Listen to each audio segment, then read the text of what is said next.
जय गुरुदेव. मी Abasaheb Mulik, engineer आणि वास्तुतज्ञ. आज आपण वलखड तालुका खानापूर इथं आलो आहोत.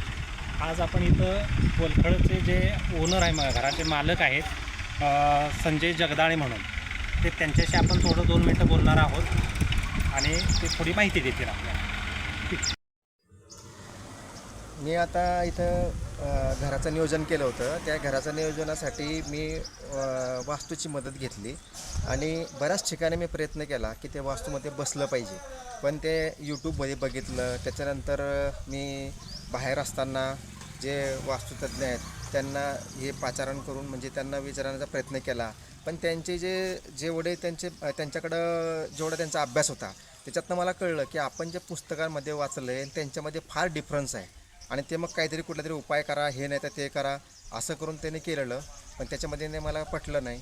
आणि शेवटी ज्या वेळेस मी पूर्णपणे त्या वास्तूप्रमाणे ज्यावेळेस ते केलं की बाबा ह्या वास्तूप्रमाणे बसलं आहे, त्यावेळेस मी विचार केला की चांगल्या वास्तुतज्ञांना हे दाखवायला पाहिजे.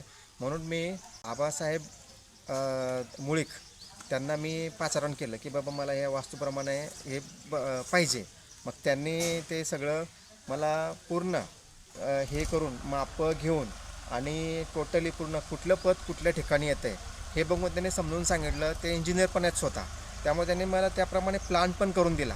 मग त्या प्लॅनमध्ये त्यांनी ज्याप्रमाणे प्लॅन बसवला होता त्याच्यामध्ये हॉल मोठा झाला. कारण ते ज्या पदामध्ये ते दार बसलं पाहिजे, मेन एंट्रन्स बसलं पाहिजे, ते बसत नव्हतं. त्यामुळे त्यांना मी सांगितलं की मला थोडंसं असं वाटतं आहे की मला हॉल थोडासा मोठा नको आहे, हॉल थोडासा अजून लहान पाहिजे, पण बेडरूम मोठ्या पाहिजे.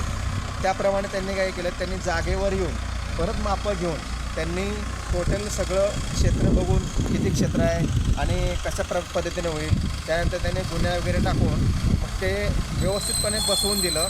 थोडंसं म्हणजे जो प्लॉट आहे तो टिल्ट केला आणि प्लॉट टिल्ट करून आणि त्यांनी बरोबर बसवून दिला.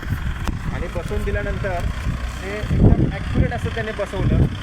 त्याबद्दल त्यांचं फार आभार.